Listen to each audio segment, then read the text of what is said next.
Hey everybody, welcome back to my channel. My name is Shanika and today we are going to talk about it, y'all. We're going to talk about how to be happy while you're single because being single is not a curse, okay?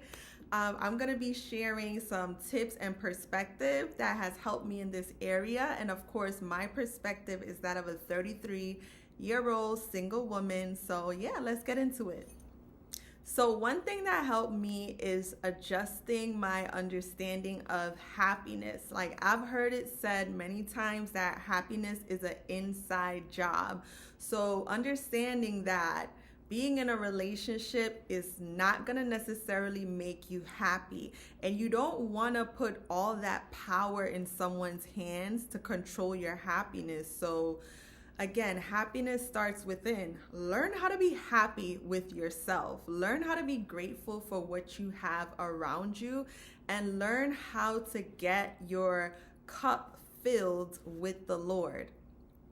That will help you to know how to cultivate true happiness. And of course, having a partner will add to our happiness, but understand that another person cannot help you to be happy.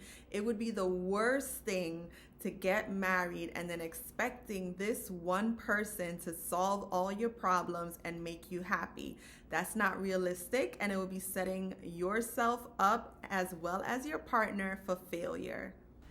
The next thing that helped me was understanding that I am not late and I am not behind. I feel like this is a big one for many of us. Sometimes we may have had some of our friends, got married at 25. Now they're 30 with 3 kids, and we're like here, single. But again, just like shifting your perspective to know that you're not late and you're not behind. Everyone is on their own journey, and it would be the worst thing to, be in such a rush that you force something and make the wrong decision by choosing the wrong partner.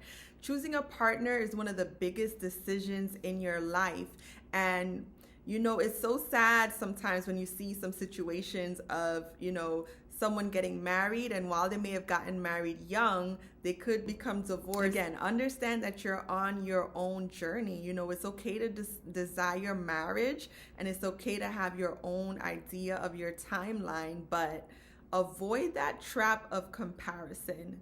Know that you're on your own journey, and know that your time will come. Another thing that helped me is dealing with loneliness. One of the ways that helped me with this was drawing close to God. Like, God is my best friend. We in communication, right? And really, He's the one that needs to fill that big spot in our heart, right? So I feel like having a relationship with the Lord is first and foremost. And another thing, I heard a pastor say this before.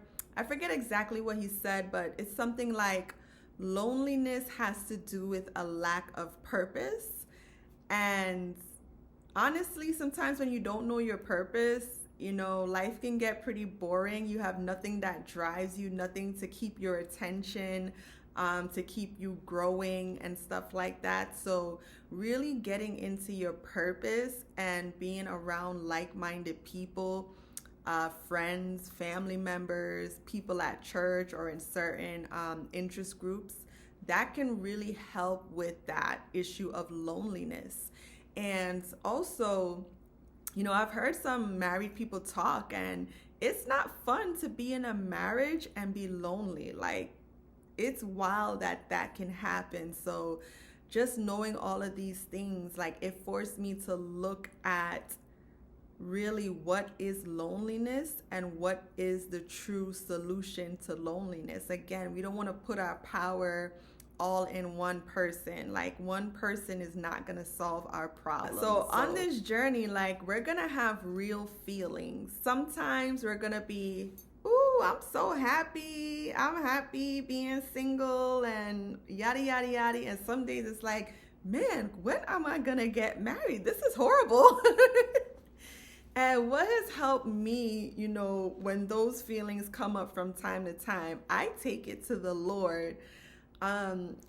I don't ever advise just stuffing down feelings or pretending, because we want to be, for me, I want to be alive and I want to be free. So, a counselor once told me that feelings are supposed to flow. So don't stuff it, let it flow. Take it to the Lord in prayer. Be like, God, this is how I'm feeling today. If you don't help me, I don't know what's going to happen.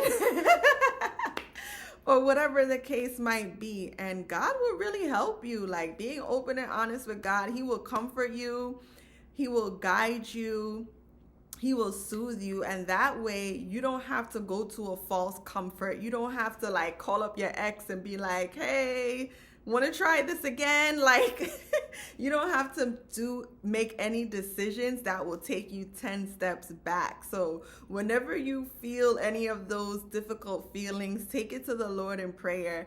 And if you have any trustworthy, if you have any friends or mentors that you trust, that will give you good advice, feel free to share it with them as well, as the Lord leads. And this is my favorite tip and perspective shift that has helped me to be happy single. Like, I trust God. And it's been a journey, in other areas of my life too. Like, sometimes I just want to take matters into my own hands, or I feel like it should happen the way I think. But over the last few years, I've been learning to trust God. There's a time for everything. And I know that God is a good father. He wants to give us good gifts that are a blessing. And oftentimes that comes with a process. And again, like I said before, everyone's process is different. One scripture that came to mind was Isaiah chapter 60 and verse 22. It says, "At the right time, I, the Lord, will make it happen." And in other translations, it says, I, the Lord, will make it happen quickly. So that reminds me that some things are in God's hand and in God's timing. And if I communicate to God and say, God, I want to be married, that is a desire of mine, I know that the Lord will make it happen in His time.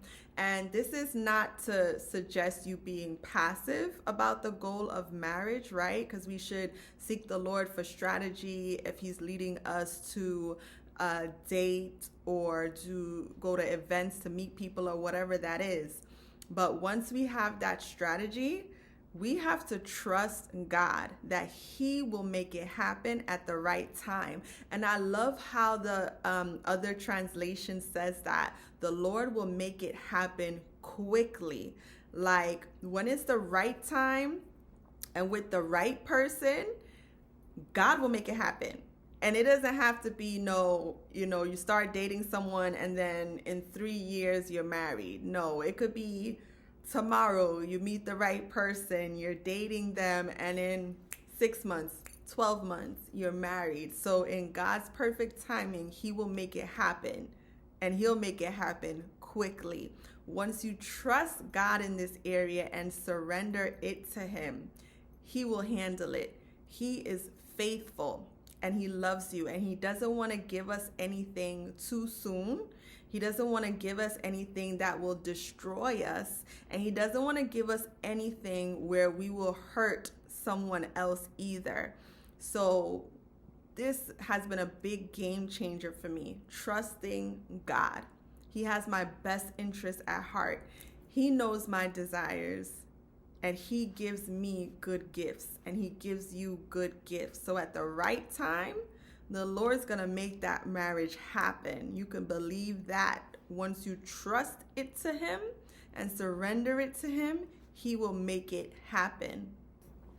So now we're going to get into what to do while we're single and we're waiting. Like, this part is actually fun, okay?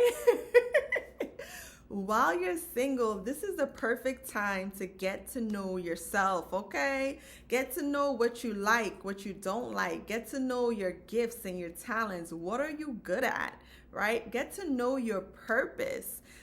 Seek the Lord, become best friends with God. Like, y'all could be like this, okay? He is trustworthy, and He will be the bestest friend you ever have. So cultivating intimacy with the Lord.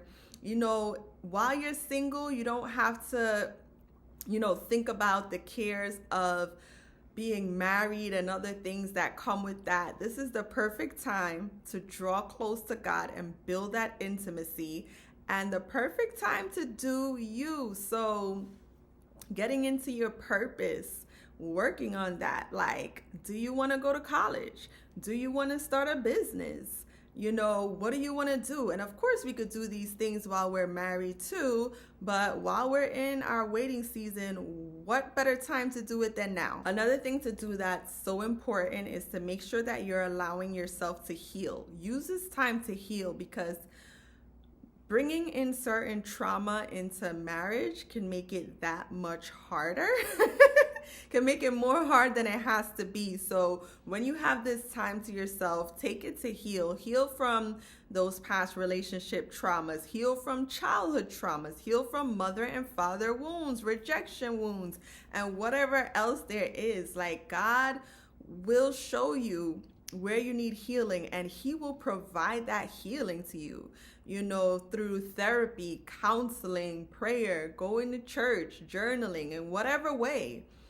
He will guide you into that healing.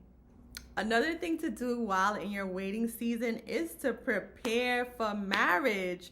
Like, get some books, y'all. Start to read what is the requirements of being a wife. Start to prepare and learn about what a real marriage looks like. And if you want to know some books, because I've read some really good ones, just comment down below and I'll share with you some of my favorite books on marriage I've read so far. But yeah, read books. Go to marriage and singles conferences. I love those conferences. I learned so much, and even going to these conferences as a single woman, it has just really helped to shift my mind.